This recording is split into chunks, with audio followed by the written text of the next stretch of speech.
heightens your chances, basically.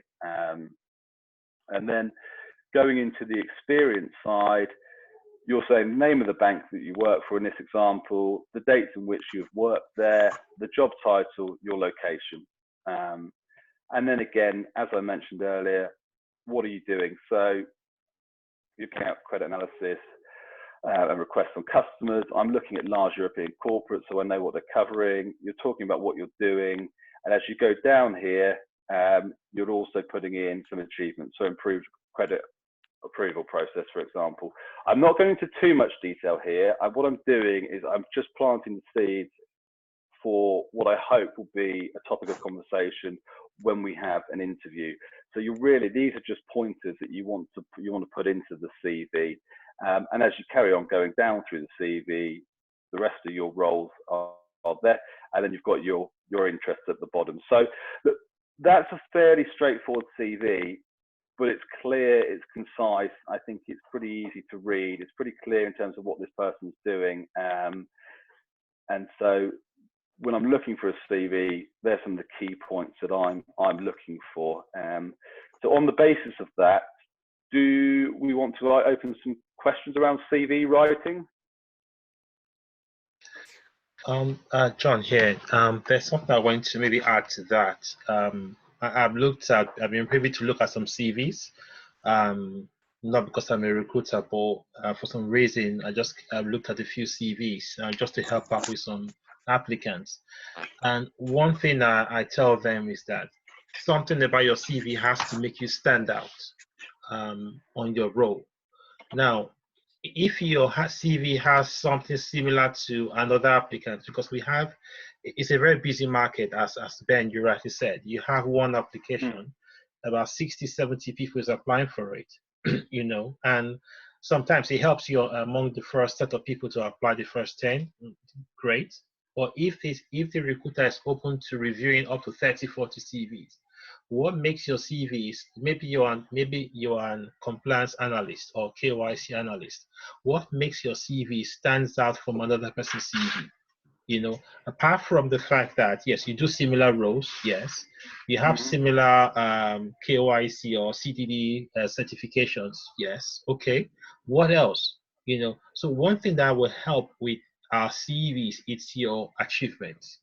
Your what makes your CV will stand out will help with what have you achieved in your current role or in your past role. That what makes a distinction between your CV and another person's CV. It's so fundamental. It helps me as a worker, as a corporate worker, and when I go for an interview, what I see is that you've done this, you've done that. They don't look at the job description. Yes, I agree. But when they see that on your CV, you've been able to achieve that. You were able to build a KYC matrix. You introduce this solution to the bank. You introduce a third-party platform and brought about emerging technology to your bank. You were instrumental to automating the process. All that is so fundamental. You received a commendation letter from I was talking to a friend 2 weeks ago. I said, you got all that. Why are they not on your CV? So you've got a commendation letter from your employer or from your manager for a job well done. That has to go into your CV. So don't hide those key achievements that you have achieved in your past roles. They are so vital on any CV. Yeah, I completely agree with that, John. I think also, if you've done things, extracurricular things that would make you stand out, if you've been involved in courses, if you've done extra training, if you've got certain USPs in terms of skills, if you've got language skills, make sure all of that is really clear on the CV as well, because you've got to think what's going to make you different from the person sat next to you. And you're right, John. It's achievements, but it's also what else have you done? What else have you been involved in that you can really put on the CV to highlight it.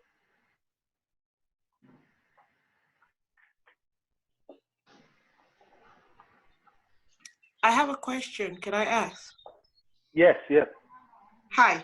My name is Nkem. The question I have is this: for some of us who are in the diaspora, which I'm sure this is quite open platform for them, there's an additional achievement for most of us, being able to work in different countries.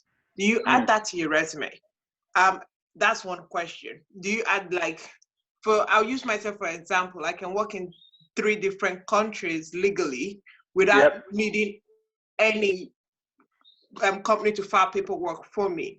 Do I add that as an additional benefit? Because putting it out there is a cost. It's less cost for an organization to have me, especially if they want to move me or have me work in different continents or places. And another major question I have, which is one challenge I'm having right now because I'm going back to the workforce, is this. My main big role where it was structured was 2016. I worked for the Department of State in DC, but I started a nonprofit after that. So, and I've been working in that space, but it's not a paid work. I founded a nonprofit. So I am scared of putting that in my resume because I'm like, oh, I founded this nonprofit. I'm stepping back now and taking a board of director role so that I go back to the work first because that I need to, passion is not paying at the moment. I need to get finances back. How do you bridge that gap? Because, I actually just finished my exams today for another degree I'm currently completing, which is psychology. How do I bridge the gap? I don't want to feel like I'm being too arrogant in the sense of, oh, you started this, so why are you coming to us? I don't want them to feel like I'm not going to take the job I'm applying seriously because I have a nonprofit and that my passion may overtake my current job. So that's my biggest fear, to be honest, trying to bridge that gap. So between 2016 and 2020, how do I explain myself? Yeah, okay, no, fine. Look, I think on your first point about, being able to work in different locations, I think fundamentally a lot of that is going to depend on the institution that you are looking to apply for. I think there are certain companies that have a global footprint and they really promote internal mobility, and having somebody that is geographically mobile and flexible is going to be a massive plus for them. That's going to be a real selling point. So I would certainly have that on my CV. Now, at the other end of the scale, if you're applying for a role with a company that has one office in, let's just say, London, and is not looking to move anywhere, that might be seen as a negative for that company because they are looking at it and thinking, if something comes up, this person is then going to want to move to a different country, work somewhere else. I'm not going to get the best out of this person. So I think I think you will end up probably having multiple CVs, and you will be tailoring your CVs, to the organisations that you're applying for and the roles that you're applying for. Most people that I work with will have more than one CV. They'll have a generic CV, and then they'll have certain specialist CVs. So I think to answer your first question, does that make sense? Yeah, great.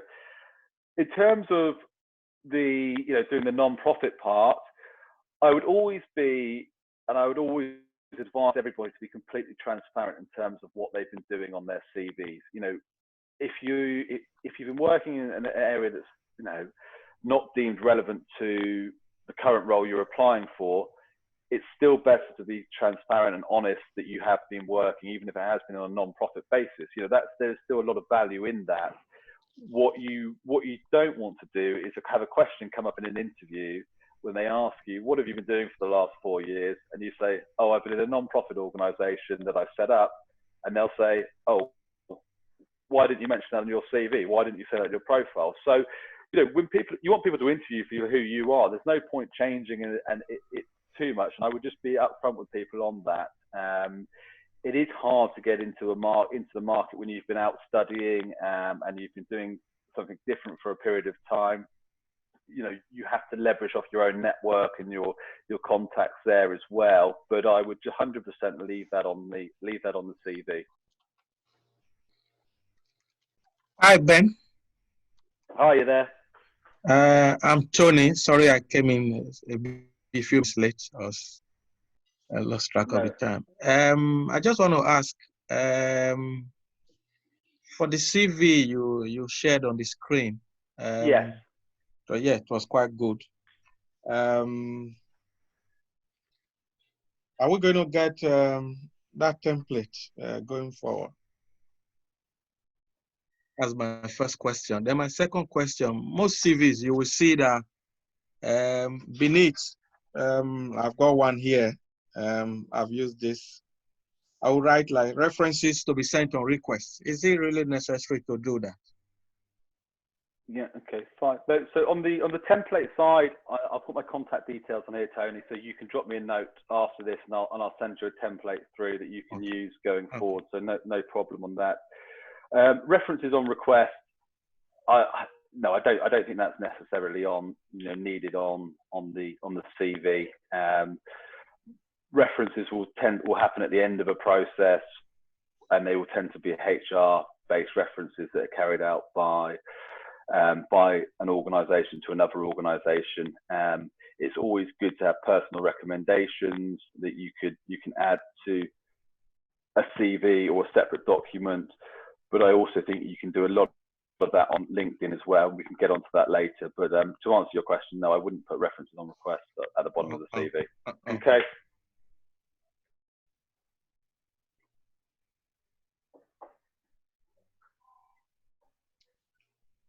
There's a question on the chat forum. This person says, I have been out of work for a year, and I want to know the best way to explain this on my CV. I have also been told to limit the use of bullet points to explain duties. How do I list them? Yeah, fine. So the fact that you've been out of work for a year is not uncommon in the current market. Historically, I think there was always a bit of a stigma around people that have been out of work for 6 months, 12 months, 18 months, whatever it may be. I think post 2008, post financial crisis, most people in their lifetime have been made redundant or have had a period of time out of work. You shouldn't have to justify that to somebody when you're talking to them. I think the best way to answer it is that you have been looking for roles. You've not been successful in finding a role, but you're continuing to search for roles. And you don't need to go into too much detail around that. I don't know what your opinion on that is, John, but I think it's fairly normal now that people are out of work for extended periods of time. Yeah. Just to add, I think it'd be a good one if you've been out of work for a long period of time, a year or two. I think it'd be helpful if that period you could take a course, an online course, a relevant course that is relevant to your type of role. I think that will help. Let us say for a long period, you've not done anything that was productive during that period. I think that would be my suggestion, in terms of your CPD and keeping yourself up to date with a lot of information and relevant knowledge and experience. And if possible, if you're having difficulty in going back to work, there could be some opportunities for a job experience kind of role. If you could find that, then it's worth taking this kind of role. Yeah, completely agree with that, John. I think if you're finding it difficult to secure a new role, let's take the example of a compliance role. If you can do some extracurricular courses that are relevant to the role that you want to go into, be careful on the courses that you're doing. If you're looking to go into a compliance role and you do a course on, I don't know, fine arts from the 18th century, that there might be a question mark there, but I think as long as it's relevant to the role that you're looking for, then that definitely adds value.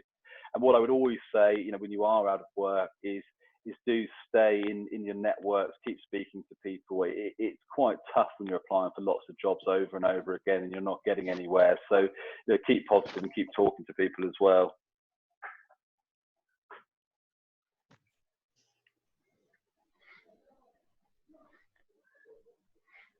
Do we have any more questions around CVs at all, anybody? Just one more question before you go into the next slide. As Mary is asking, what's the best approach to position your CV for a management level role?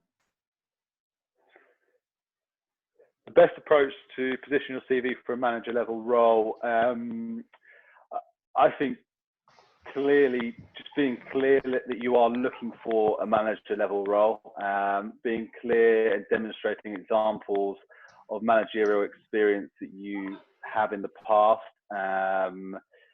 and just being consistent in terms of the roles that you're applying for. And if you're applying for roles at one institution at manager level, avoid applying for roles at the same institution at a lower level, because it will devalue your proposition. Just one more question. Someone from Ejiro is asking, I have been on a payroll for 6 years and also completed an accounting degree late last year. How do I tailor my CV to suit getting an accounting role? Also, most of my payroll jobs were short-term contracts to enable me concentrate on studies. Yeah, fine. I think if you've worked in multiple contracts, and again, I think this is something that we haven't got an example of today, but I find them for you, that you may want to lay out your CV slightly differently, because when you've worked in lots of contract roles, on the face of it, going into a permanent role, when somebody looks at the CV, it can look quite messy at times because there's lots and lots of information there. So you can condense that, and I think applying for, you just got to apply for key accounting roles, and when when you're talking to people, making sure it's clear that why you're looking for an accounting role, you've got the qualifications, you've done the contract roles because you've been studying, and just being very clear in your approach to it.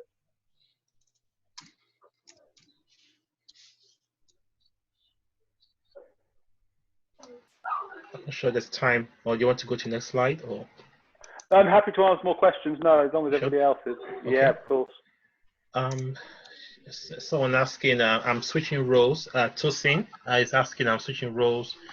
How about if I have already attained mid-management in sales role, for example, and I want to change roles to something entirely different? So in other words, he's trying to change role into a slightly different type of role. Yeah. Then also someone is asking, Euro is asking, I seem to have taken several roles across industries and it made my CV bulky. What am I supposed to do? I've moved around a lot. Now I want to do something more strategic, starting with analytics. I don't even have a mind for an internship for starters, but can't seem to get any experience. Okay, yeah, fine. So just to answer your first question around switching roles, and again, I can only speak from the experience that I have, and that very much in the front office in banks. So that's where I tend to recruit. What I would say over the last 8 years, switching roles externally into a different area is very hard. When people are hiring, not in all cases, but in a lot of cases, they are hiring a replacement role for somebody that's left the organization. If that's a front office role, if that's a revenue generating role, they tend to be looking for somebody that can come in and hit the ground running straight away. Particularly banks, there's a lot of pressure on cost constraints, and a lot of pressure on hiring. So they tend to be looking for a like for like, and that has definitely been a shift in the market in the time that I've been working in this industry. Switching roles tends to be easier, and it comes back to this internal mobility point. It tends to be easier if you can do that in your current organization. So I would always recommend, if you've got internal sponsors in other teams that you can talk to about moving departments, your first port of call should be internally with your current institution. Get 12 months under your experience, under your belt experience, and then then look at the external market. But again, I said that is a reference to banking, and because that's the market that I'm familiar with. Okay. And to the second question about somebody that's moved around a lot, look, there's not a lot you can do about that at this point. I think you've just got to be quite clear that the next role that you go into, you're going to stay there for 3, 4, 5 years and get some solid experience under your belt. And it may be the case that you may have to take one step back in terms of level to take 2 steps forward in the long term. Okay.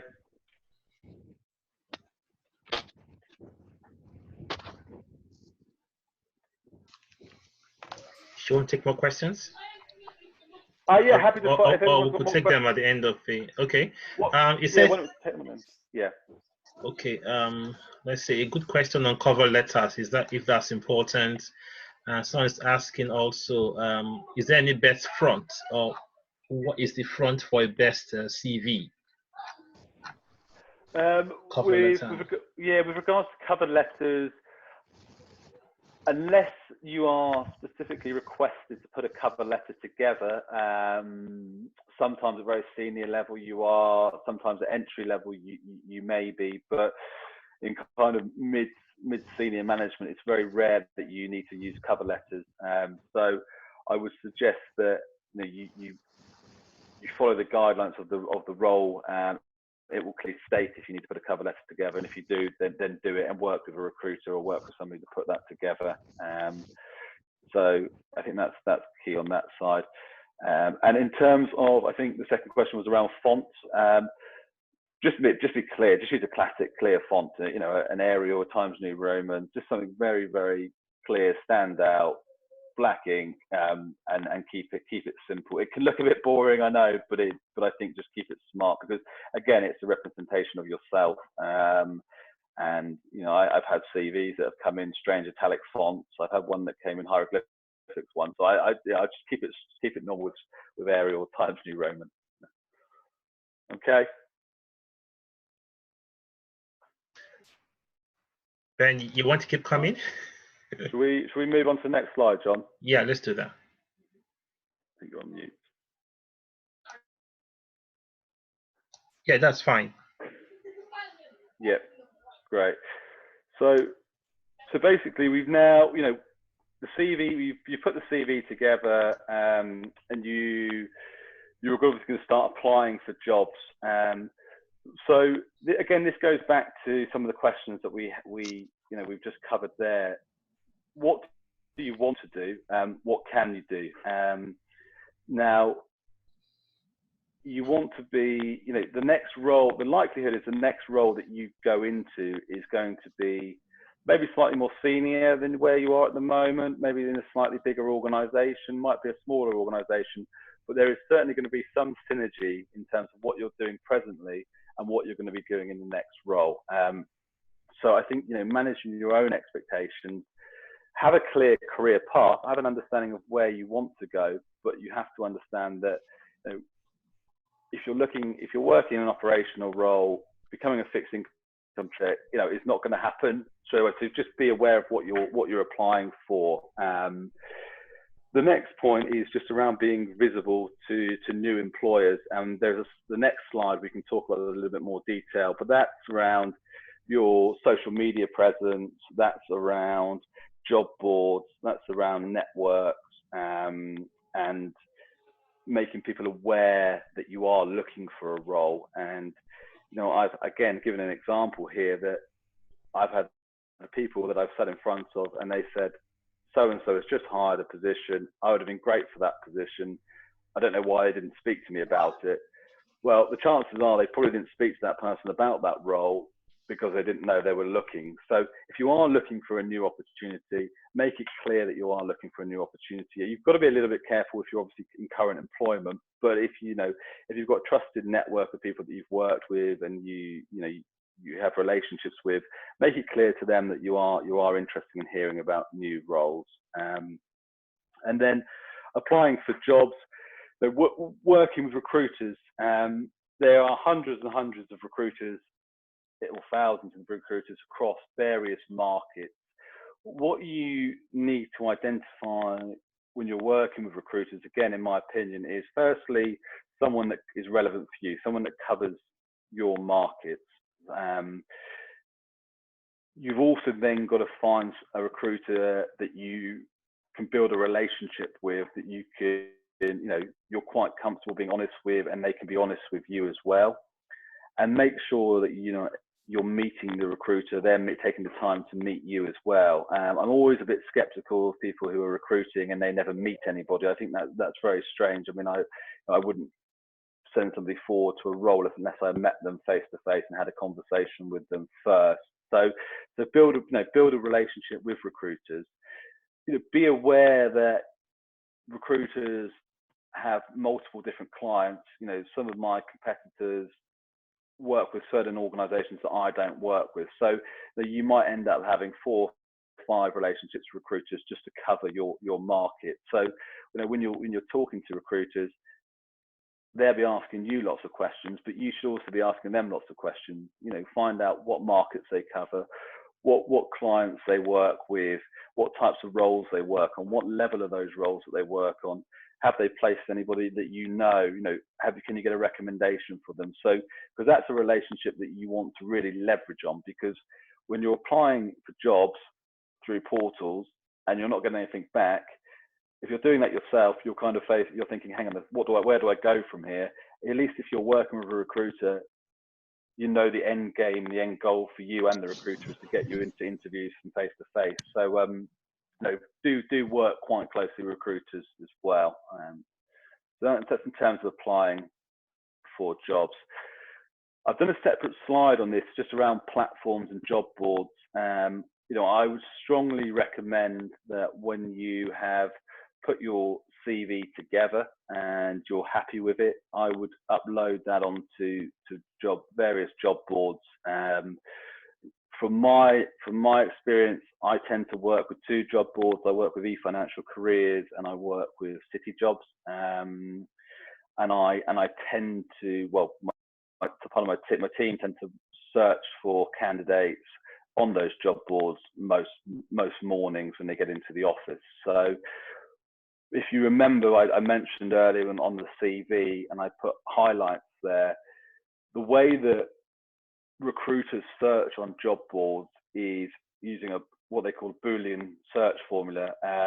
So they are using keywords in relation to the jobs that they're working on. So they've got a search engine exactly the same as you would do on Google, that's linked into eFinancials or City Jobs, and we're using that as a portal to find CVs. If your CV doesn't have the keywords and the key areas that you're covering, there's thousands and thousands of CVs there. We're not going to find them. So that highlight words and keywords, it's quite important to have that on your CV, or have it running through your CV in the content on the CV.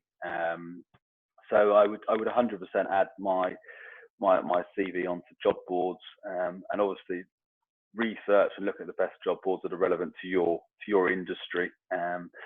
The second tool, and this has evolved so much in the time that I've been working in the industry, and it's the use of something like a LinkedIn. LinkedIn is a great tool. It's a great networking tool. I strongly recommend. I'm sure everybody's got a LinkedIn profile, but if you haven't got a LinkedIn profile, do get a LinkedIn profile together. One of the big advantages on LinkedIn, which I find, in comparison to just using a CV, and I'm searching on LinkedIn, is that I can see who people are connected to, so I can get references from people. And you can also, advertise yourself there, and you can get recommendations. So, if you're on your profile, if you haven't got recommendations from colleagues and people that you've worked with, I strongly recommend doing that, because I know from my experience, I certainly look at who's recommended you, who's recommended your experience. The other thing on LinkedIn, and this is going to sound very silly, is your photo. I mean, if you're looking to be in a professional environment, have a professional photo, have something that you feel represents you as an individual, because people know that is the first thing that people see on it. So, again, platforms and job boards, I would make it clear if you can put looking for opportunities on LinkedIn, do that. If you're in employment at the moment and you're looking for opportunities, just make sure you've got a good, clear profile with lots of recommendations on there. So that's really my 2 slides around those points. And again, I'd just like to open that to the floor to any questions that people might have about applying for jobs, or any difficulties that they've had applying for jobs recently. And yeah, let's have a conversation around it. There's the first question on the chat. It's an interesting one. It says that if you have multiple CVs, how do you present it on LinkedIn? Yeah, so LinkedIn is not to be confused with a CV. I think that's, again, sometimes I say to somebody, can I have your CV? And they reply, my CV is basically LinkedIn. LinkedIn, I would just have it in terms of your role, your dates, or what the headline parts I would have on LinkedIn. I wouldn't go into lots and lots of detail. And when I'm talking about tailoring a CV, what I'm talking about is if you're looking at it for a specific role. So, for example, if they're looking for somebody to cover the CIS or Russian market, for example, if you have got clients in a wider portfolio and they are Russian multinationals, corporates, and in your standard CV you just say you're covering large corporates, what I would suggest is we then put Russian corporates in there somewhere. Does that make sense? Do you understand what I mean? So I'm not talking about changing the CV in great detail. I'm just making sure that the CV that you're presenting for roles is relevant for those roles that you're applying for. Ben, thanks for that. Just to clarify that when I was leaving, I think Ben was my recruiter. Just worth mentioning, when I left Bank of America, I think Ben was, I think he caught my attention. I think I've placed you twice, John. Yes, you have indeed. Yes, you have. So that's why I recommended you to do this job, to give us a seminar today. So one thing I observe is someone has a question and it says, if you want to move into a different sector, maybe for instance, you are in KYC and you want to move into legal, you want to go into legal, how do you reflect that? Because you didn't mention that you have to have the right words, the right titles on your CV. How do you reflect that on LinkedIn to allow recruiters actually come back to you? Yeah, I mean it's very, very hard to do that. I mean, I think if you're comfortable to put that in your summary on LinkedIn, saying, compliance analyst interested in hearing about legal roles, then that's the obvious way of doing it. What I would suggest is you would approach legal recruitment firms and you would have conversations with them. The chances of them picking you up through LinkedIn are going to be quite slim. It's going to be probably far better to be proactive in your own approach to it and talking to legal recruiters in that case, and also talking to the internal, your internal legal counsel and legal team as well.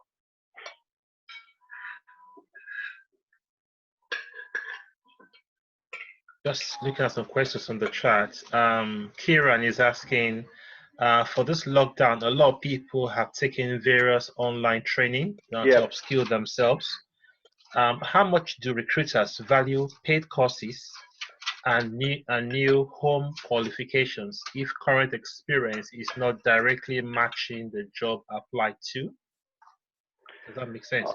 Yeah, it does make sense. Yeah, and correct me if I'm answering this wrong, but I think if you are taking online courses and if you're doing that and you're employed at the moment, you could put that in your interest page on your CV. So taking part in various online courses.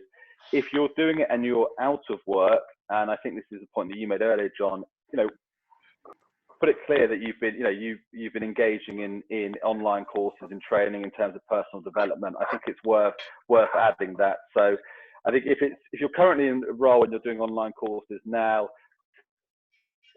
maybe put that in your interest. If you're out of a role at the moment, use that as something to talk about when you are when you are looking for a new position.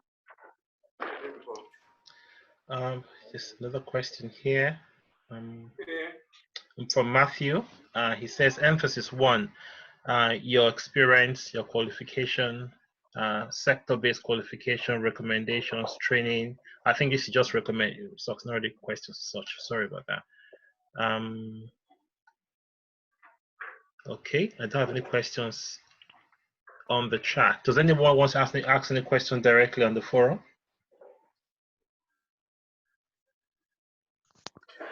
Yeah, John. Sorry, can I talk? Sure, go ahead. So, hi Ben, and thank you so much for taking time out to speak with us on this area. I'm based in the US, and what I figured, okay, so my background has basically been in West Africa and London, but now I'm based in the US, and I found out that I didn't have to do so much work, trying to represent myself in terms of my resume, but here it's, you'll be amazed. Somebody literally has to do like 100 different resumes just for like the same job with maybe different titles. Right, and yeah. It can be frustrating. And one thing I found out again is, and I asked myself, I said, look, what I have done is what I have done. The kind of skills I have is the kind of skills that I have. Yeah. And if you're having to make me like adapt into various various resumes, then that means I might have to start like cooking up words or cooking up experiences that maybe really doesn't, I shouldn't be doing.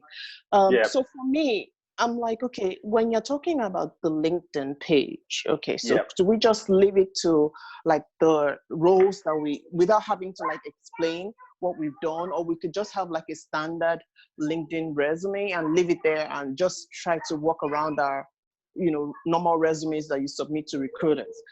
And again, in the state that I'm in, my core skills are not so popular. So we just have a few like international banks that are doing, that are hot on trade finance, and so I'm now thinking, okay, so what can I do? I'm beginning to think, and everybody here is like a data analyst or a business analyst, or they're going into AI and all that. I don't want to do that anyway. So, but I'm just thinking, how can I like really package myself in such a way that people can like really get to understand what I have done? I don't know if that makes sense. I'm just trying to, I don't want to do the writing the 100 resumes for one job, because I kind of feel that I'm lying. Oh, completely. And what I would say about writing CVs, this goes back to the CV point, is, whatever you're putting in a CV, you better be certain that you've covered that in the past, because you will no doubt get asked that question in an interview. So you've got to be completely honest on that. And I think, if you've got a strong background and you know what you want to do, then, don't change it, and do stick to your guns. But what I would suggest is, find a recruiter that understands your market and has a network of clients there, and you can partner together and actually be proactively about speaking to people, because I don't think you should have 100 different resumes. I think occasionally you might have to bring certain things out of your resume. I think changing it for every job you apply for, I think you would lose the will to live after a certain amount of time. It's crazy, honestly. It is. It is. I know. It's hard. And I think the more that the more people try and advertise directly on LinkedIn, and they try and advertise directly through their websites, all it's doing is throwing it into a portal where it's just going through algorithms and looking for keywords. If you can actually partner with somebody in a recruitment firm that actually knows your market and has actual contact with the hiring managers, then at least they can articulate your experience to the hiring manager without you having to change your CV 10 times for a role just to try and get it in front of the hiring manager. Does that make sense? Oh, I think we've lost you there.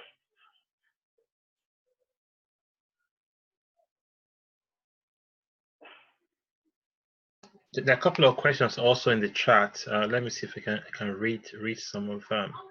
Just give me a minute. It's okay. So I've set up a job alert. This is from Euro. I've set up a job alert on LinkedIn for new roles I want to take, but I keep getting notifications based on my previous experience. How do I work around that? Then also another person is saying, Nkem is asking, what job platforms would you recommend transitioning into HR role? 21.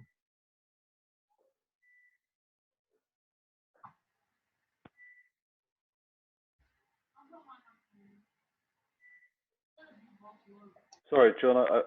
John, you cut out there. I didn't hear you. Oh, okay. Sorry about that. Do you hear me now? I can hear you now. Yeah. Okay, fantastic. So you All put right. up a job alert. I heard. Yeah. So let me just read that again. It says, one of them says, so I have set up a job alert on LinkedIn for the new role I want to take, but I keep getting notifications based on my previous experience. How do I work around that? And another person is asking, and Kem is asking, what job platforms would you recommend? I'm transitioning into HR. Okay. Yeah. So the job alert. So I use a job alert tool for CVs actually. So you should be able to put in there the role that you're looking for. What platform are you using? Do we know what platform you're using, John? I'm not sure what platform the person is using. The person didn't really mention at church. I think for HR, you have like Total Jobs. Oh yeah, for HR it's Monster, it's Total Jobs, it's Yeah. Reed, it's the big job boards, JobServe. So for the HR jobs, you know, you use those job platforms. For the person that set up job alert, drop me an email after this with the platform that you're using for job alerts, and I can see if I can help on that one. Okay. Okay.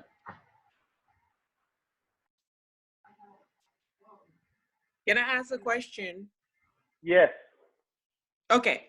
The question I have is, I actually typed it, but John didn't get to it.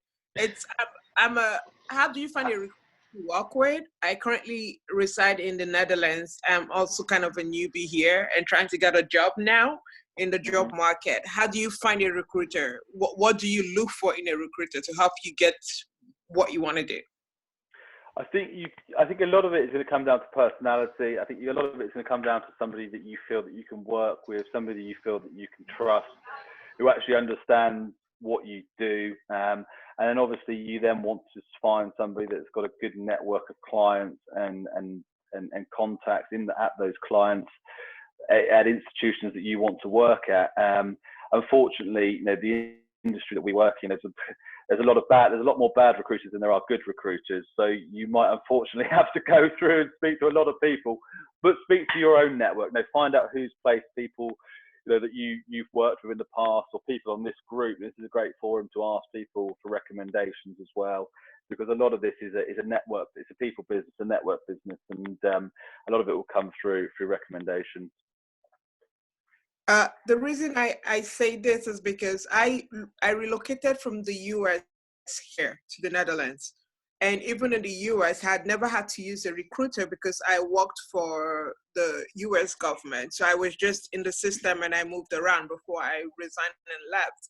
So this is the first time I would be employing the, apart from, because most times I don't want to mistake a recruiter for someone who puts your resume together. That's a different thing entirely.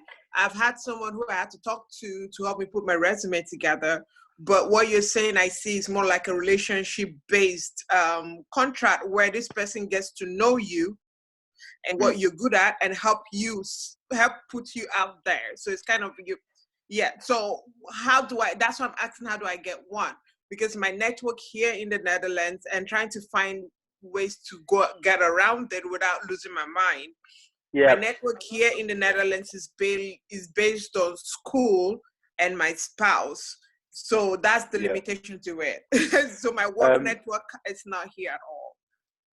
You will find that if you put your CV onto some of the local job boards, you'll get approached by recruiters, and you'll get approached by a lot of bad recruiters, but you may find one or two in that doing that method. I think if you can use the LinkedIn search bar and look at recruiters in your region as well, and see if they've got recommendations. I mean, recruiters should get recommendations on their pages the same way employers do. So have a look at their recommendations as well. But off the top of my head, they would be the two methods that I would employ in that situation. There's a question here. says, with so many, that's Monica, with so many recruiters out there, what are the key things to watch out for when searching for a good recruiter?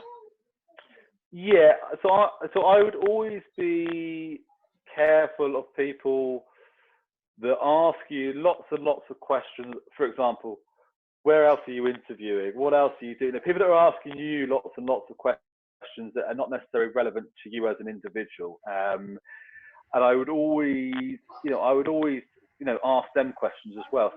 See if they understand the markets that they're talking about. Do they know what you do? Do they understand what you do? Because a lot of times there's a lot of they'll just be fishing for information from you, which actually is very short-sighted, because in the long term, if you build a relationship with somebody, you get to know that information anyway. It's like me and you, John. I could pick up the phone to you and ask you, do you know somebody? What do you think of somebody? And you would come back and give me a recommendation. But if somebody's been quite pushy with you, I would always steer clear of that a little bit. I think particularly in the first contact. Okay. Just a last question. It says, how does one know who good recruiters are? I think you have to use your own judgment on it. You can ask them what type of clients they work with. The type of clients that they work with is always a good giveaway. Have a look on their LinkedIn page, see who recommends them. See, if they've got lots of recommendations from respected people in the industry, then that's always a good sign. But a lot of it is, it's a people business, and it is, based on first impressions. And do you feel that you can work with this person? And there's no science to it really. A lot of it's a gut feeling, I would say. Nee is asking, what do you do when you have 3 or 4 recruiters contacting you with the same role? That's a good problem, though. Well, it's not a good problem for me. So the rule with this is that firstly, you want to qualify that they actually have the role. Okay, so make sure they have officially been mandated the role to work on. In a lot of mid-level roles, you will find that banks or large companies will go out to multiple agencies. So there is that scenario does happen.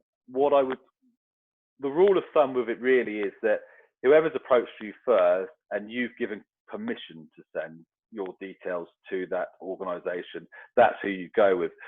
But I will emphasize that it's giving you do have to give your consent to the recruiter to represent you to that client. I can think of multiple examples where I've spoken to somebody about a role and they say so-and-so sent me the job spec for that role, and then they find out that organization has sent them to the job without them knowing.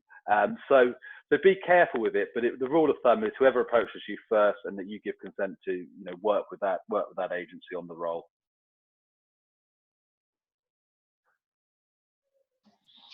Okay. If no question, do you want to carry on, Ben, to the next slide? I'm happy to carry on to the next slide. Yes, we move on to the next slide. That's what the jobs will be looked at. So obviously the CV, you've created your CV, you've applied for roles, you will hopefully get to a point where you're going to get an interview for one of these roles. And this is really kind of key now, is where you are, you're preparing for that interview. So the first thing, and it is all very obvious, but I mean, it is worth going over it. It's understanding the role. You're going to understand the role by reading the job description, speaking to the recruiter, speaking to your network about the organization, looking into the bank or the company that you're applying for. So before you go into an interview, understand the role that you're going for. The second point is just knowing your CV. Be familiar with your CV. If you are going to be interviewing, if you're interviewing for a role, the first questions they're going to be asking you are going to be based on your CV. So whatever you put in that CV, make sure that you have done it and you can give examples of where you've done it. Thirdly, I would say, you're speaking to the recruiter. If you're going through a recruiter, the chances are they are going to know the hiring manager. I mean, most organizations that I work with, I will have relationships with the hiring manager. So what you get from a job spec will give you an overview, hopefully, what the person you're going to be meeting is like as an individual, what type of questions they're going to ask, what their background is. You're only going to get that through having a conversation with a recruiter who knows that person. So just prepare for that as well.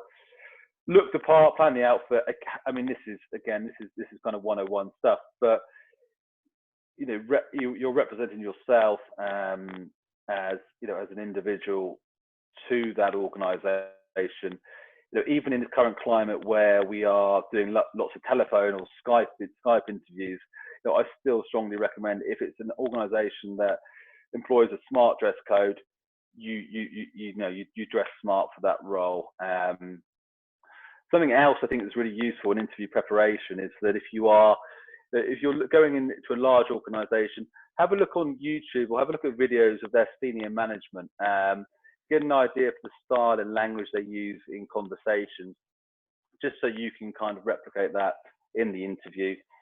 And then the final point, with interview preparation, and you can do this on your own, you can do this with a recruiter, is have a list. Have a list of 10, 15 questions that you want to find out from that interview. A first stage interview is a great opportunity for a hiring manager to find out about you. But remember, you want to find out about them as well. Is this a job that you can see yourself doing? Is this something that you actually want to do? What's the overall group strategy of this organisation? What direction is it going? Why has this role come about? Has somebody left? You can ask them questions. You want to come away from that interview thinking, yeah, I really want to do that, and I've got a good understanding of the role, etc. So do ask as many questions as you can. I think when you're in an interview, so that those questions do come from preparing for the interview. The next slide, again, this is really, really basic stuff, but I think it's just worth running over very quickly. Interview etiquette when you're in an interview, timing. Look, don't be late, but equally, I would suggest don't be half an hour early. If you're early for an interview, go and have a coffee across the road. Dress, we've talked about that. Mirror what the organisation values are in terms of dress code. Know who you're meeting. Have an idea of who the interviewees are, what their backgrounds are. Use LinkedIn as a tool to see who you're interviewing with. Turn your phone off. Body language. Be positive. Don't show that you're actually genuinely interested. It might be the case that you're not interested in the role, but I think in the interview, just have positive body language. Be prepared. That comes back to the interview preparation. And I put on there a slightly different one around don't overshare. Now, what I mean by this is, if you're going for a job and you're interviewing and they ask you for example, why are you looking to leave your current employee? And you say, I hate the manager, the culture's rubbish, all of this, it's just going to paint you in a negative light. So, don't overshare too much on that information.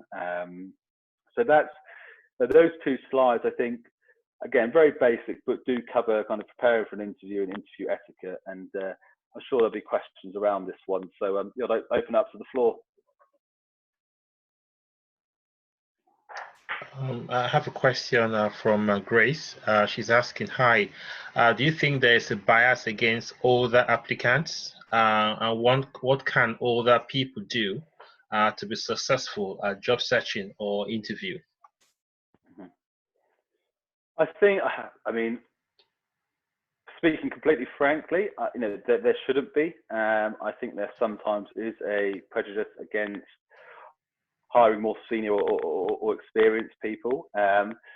This is something that I think a lot of institutions have come under criticism for in the last couple of years, and you can see very much with the kind of diversity and inclusion agendas that they are pushing now, that they are trying to be more inclusive to everybody.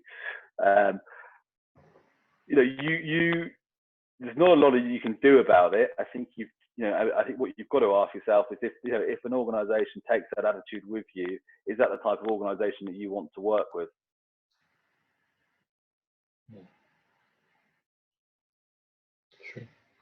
That's true. Ben, so I just have a question. So you're in an interview session, and you want to stand the best chance of scaling through. Let's say, for instance, in your previous role, I know someone has some difficulty in his previous job. I think he was laid off, not laid off, but I think code of conduct issue, and was asked to leave the organization. Yeah. And he's now searching for a new role, and he doesn't know how to address that question. In the interview, you say, okay, why were you told to leave your previous role, or why are you leaving your previous role? How does he approach that? It's a really, really difficult one. And I think you've got to be transparent and you've got to be honest about that scenario, because, you know, whatever happens, eventually people will take references around this. And, you know, if you don't bring up, you know, anything around history or misconduct or whatever it might be, it will come up later down the line. So you can't get away with it. I would probably take the approach that you tackle it head on, and you make it clear to the recruiter, and you make it clear to the person you're applying for that you know they know that scenario when they meet you. I think that's the only way of tackling that one, because otherwise it's a very awkward conversation in a one-to-one interview scenario. Because I have a case in question, a practical case, not myself, but someone I know. The problem was that if he says this is left under questionable circumstances, the person might not be given the job. That will be a room for the person to be treated in a biased way. What about, because some cases when they ask for references, they might not read, some recruiters or previous company doesn't go into in depth. They just say, oh, the person worked here for so time, this person's title, and it ends there. You know. Yeah, correct. Yeah, I mean, a modern reference is really just clarifying that you worked at the organisation from the dates that you say you worked at the organisation. But if somebody has been, and it depends on the severity of the way that you left the last organisation, companies can refuse to give references, or if there has been a misconduct case or a case is open, then that they can flag that, I think, to future employees as well. So I think one way or another it will come up, unfortunately. Any questions on the house in the team as regards interviews?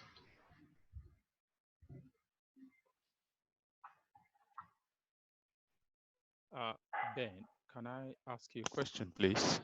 Yeah, of course. Yeah. So I've been to interviews where I thought everything went well, you know, and at the end of the day, everything just went silent afterwards. How do you deal with that? You know, and I tried going back to them to say, hey, can you just give me any sort of reference? You know, I know you've sent in the standardized email to say, unfortunately, we've gone with the right candidate, fair enough, but can you just tell me something different? And you just hit a brick wall. How do you navigate that? So it's so frustrating, and I think as recruiters as well, it's one of our biggest bugbears is that if somebody gives the time up to go and meet somebody in person for an interview, then you know the courtesy would be to return, you know, and get feedback, even if you're unsuccessful. And sometimes, you know, the unsuccessful feedback is actually the most useful feedback, because that allows you to shape and change your interview style going forward. You know, I think you can follow up. You can follow up with the recruiter. You can follow up with HR. But unfortunately, it's become a bit of a habit of the industry at the moment that getting feedback is sometimes a lot harder than it should be. So persevere with it, because I do think if you can get feedback, even if you've been unsuccessful, it's really, really useful. There's no magic formula to it, though, unfortunately. Ben, another question. So now that a lot of interviews today are being done via video conferencing, just like this, how does one prepare or dress, or what are the etiquettes for video conferencing type of interviews? It's slightly different, right, from where you're doing a face-to-face interview.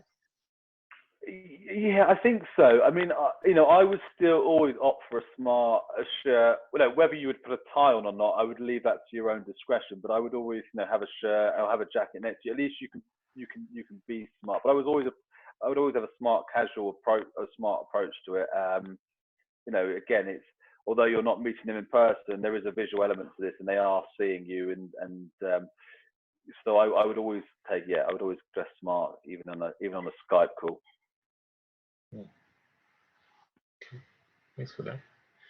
Any other question as regards interviews? Hi Ben, just a quick one.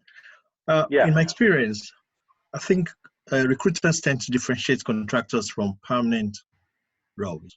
So, I mean, when I was in permanent, it was quite difficult to cross into contract.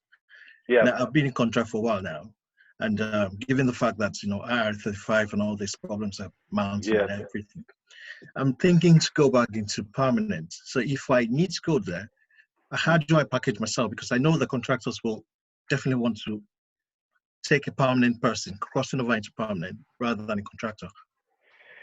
Yeah, I mean, I think we'll see. I mean, I know IR35 has been extended now, but I was having this conversation. I cover the permanent desk, so I look after permanent roles. But there's a lot of contractors that are their businesses at risk and are looking at transitioning back into it. The advantage that you've got now is that you are a collective in numbers, and the rationale for looking to go back into a permanent role is on the regulation side of things. So I think you've just got to be able to be clear when you're interviewing somebody that this is what you're looking to do long term, and you are looking at committing to a permanent role going forward. I think that's pretty much, but you're not alone in that. I mean, lots of contractors are going back into the permanent market at the moment. And how long have you been contracting for? That obviously has a factor to it as well. 6-7 years. Yeah. Okay. Yeah. And I mean, one of the advantages you do have, I think, with being a contractor is that you tend to have larger networks than people in permanent roles, because you work in multiple institutions, you work with lots of different people. So I think, again, on the contracting side, would you go permanent in any of the roles, any of the organisations you've worked at historically? Are people still there that utilise those networks as well? Yeah. Right. Thank you. Yeah. Thank you. Ben, another question is that how do you approach an interview? Like a lady talked about, she's moving into HR. Okay, let's say for instance you're KYC analyst and you want to move into HR or move into legal. How do you convince your interviewers in the interview that you are a good person for the role? Because they are going to have more people who are currently doing such a role in their previous job, but you are just moving into a slightly different area. How would you approach that in an interview, such that they see you as a potential client or an applicant, as opposed to choosing someone else that already has that experience? Sorry, John, I only heard half of that. You were quiet for half of that. Oh, okay. Sorry about that. So, you were about moving into a new role, or rather, you're in an interview, and your job skill is HR, for instance, and you're applying for a role in legal, and you're being given an interview, for instance, right? How do you convince your panelists to pick you as opposed to some other persons, other interviewees that have the relevant skill set or who has done the previous role in the previous jobs? Yeah, I mean that if you've been selected for an interview, you've been selected for an interview for a reason, and then you've just got to use that platform to really show that your passion for that area, what you've done, in that space, and why you're looking to get into that space. with all interviews, the only thing you can't control is who you're up against. You can only represent yourself, right? So I think it's just really key that you build a rapport with the interviewee and you make it clear your reasons behind that. What I would say of all interviews is, try not to worry about who you're coming up against, because there's not a lot you can do about that, unfortunately. Okay. Any more questions? Ben, you want to carry the next slide, or you happy with that? Yeah, I'm happy with that. So I'm just about to the end of the slide there, but it's the last part of it. I just wanted to sort of finish off the cycle is just dealing with a job offer and just understanding the process. So once you've interviewed, you're probably looking at 2 or 3 stages of interview. You're then going to be presented with a verbal offer, which you're going to take away, digest, and then come back with a yes or a no. At this point, I mean, what I would always say is avoid kind of negotiation around salaries and comp at the end of a process. I would always try and address this as early on in the process as you can do, because you should really know what banding the role is going to pay, and you should really be clear with the person you're interviewing with at an early stage what you're looking for. When we get to the end of a process, it tends to get quite messy when people are going back and forth trying to negotiate. So I think on the negotiation side, they try and keep that early on in the process. When you're accepting an offer, giving them a verbal acceptance is then is then saying to the organisation, we're going to go back and we're going to put a contract together. You've then got a time frame in terms of you returning that contract to the organisation, and then you're going to have to go through the background checks, which could take 3 to 5, 6 weeks in certain cases. So I think when you've gone through that, what I want to get across today around this process is it's not a quick process, and if you're finding it, it's taking a long time, it is because it does take a long time. Even after accepting a role, you're still looking at a 4 or 5 week period in certain cases before you can start in a new organisation. And if you are in employment, you've obviously got to work down your notice period as well. With the current market and where it is, I would definitely keep as many doors open as possible. I would speak to as many people as I possibly could do. The number of organisations that are making offers to people at the moment without meeting them is quite low. So they are taking interview processes to a certain point, and then they are potentially getting people back in once we can return to our offices. So I know it can be a frustrating process, and it's probably even more of a frustrating process at the moment, but the key skills that make you attractive to an employee, they don't fundamentally change in a global pandemic to a normal scenario. And as long as you can get the basics right, the core skills covered off with your CV, the jobs you're applying for, your interview technique, the chances are you will secure something. It just may take a little bit longer in this current environment. Okay. Okay. I have a question, Ben. Ben. Yeah. We've met quite a lot of time. This is Michael Okore Barclays. Hey, Mike, how are you? Long time. That's good. My question is around benchmarking. Yeah. I think we've had 1 or 2 between us two. In your own instance, in your place in that recruitment process, would you know that, look, this interview is a benchmarking one? They just want to use this candidate to benchmark whoever they have made up their mind with, or how would somebody know that he's been benchmarked? Because I have been in an interview where, because of the experience of benchmarking, I got to ask that question from the start of the interview. Say, excuse me, do you really want to interview me? Or do you want to benchmark me? Yeah. And because I had a strong feeling that that interview process was for benchmarking. So that was why I asked that question directly. And it turned out to be. Yeah, so unfortunately with benchmarking, clients are quite secretive about it, and they tend not to tell recruiters, because if they tell recruiters for it, the incentive for us to work on those roles is going to be very low, because we know we're not going to get anything out of it. So, so from a commercial perspective, we don't know about, we don't know if a role is going to be a benchmark role or not. You tend to find that with the historical and legacy clients and people that you've worked with for a long time, they won't come to you if it's a benchmarking role. They will go to, I don't know, they'll go to a different agency. But it has happened to me, and I think, as I know, it's happened to you as well, Michael, on this. So we can't do a lot about it. We've just got to take it at face value, and it's a waste of all of our time, and it's certainly frustrating. Yeah, thanks. Well, Ben, can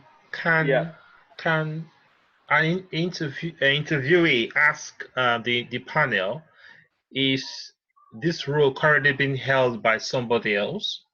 In that way, will an interviewer then know that it's just a benchmark type of role and he's just filling in the gaps? It's possible they might want to give it to somebody else already doing the job already.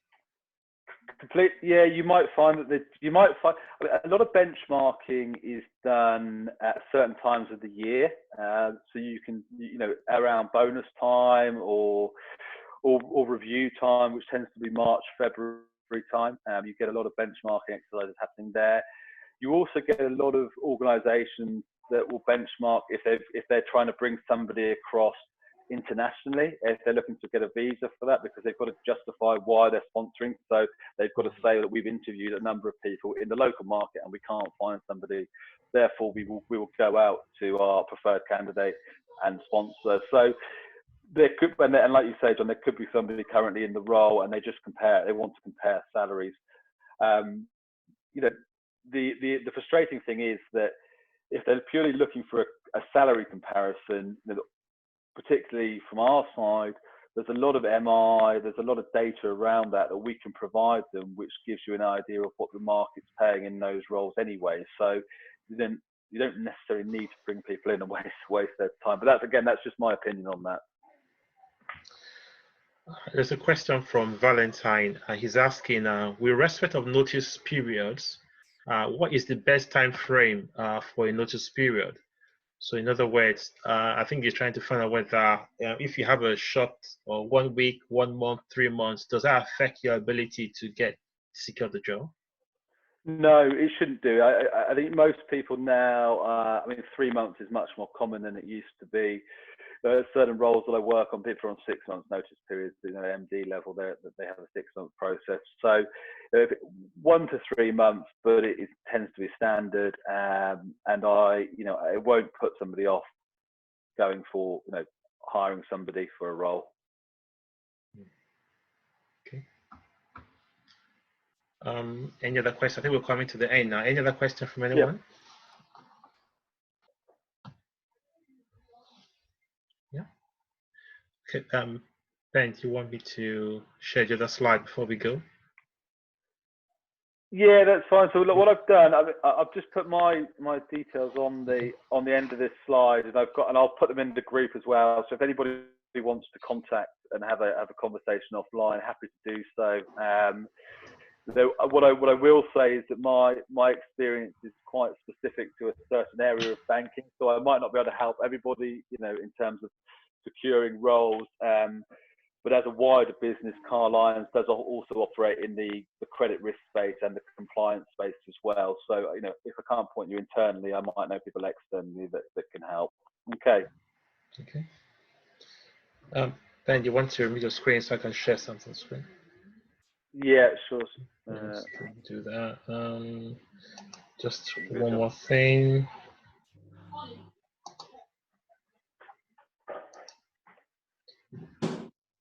Yeah. Can we? Does that come up, John? You got that? Yeah. Okay. Cool. Can you see my screen? Okay. Yeah. So just rounding up. Thanks, Ben, so much for your time. I know your time is very valuable. So thanks so much for but this is put together in partnership with LikeMinds. We are a networking group focused on the Africans in the diaspora. We have our key objective is to come together as professionals. Most of us have worked in different countries, and we come to UK in different countries, and we want to network. We want to support one another. I know when we came to the UK, if not for some functional groups like Marco and a few other persons who I spoke with, it might have been difficult for me to get into the labor market. So we came together. We are based more in the city, and we meet time to time. So if you want to know a bit more about us, you want to be part of our group, feel free to drop us an email. Our contact details is there. If you see the board, we have our vision statement. Our key objectives is to network and just to grow and to support one another in our various fields of endeavor. So that's about us in LikeMinds. So we hope that we tend to do this more often as part of giving back into the society. Most of us have attained very, very privileged positions in various organizations. We have people who are heading departments, financial controllers in the forum in our group, people in the very, very top of their profession within the UK. So feel free. We will support you in any way we can to ensure that you're able to secure your dream job.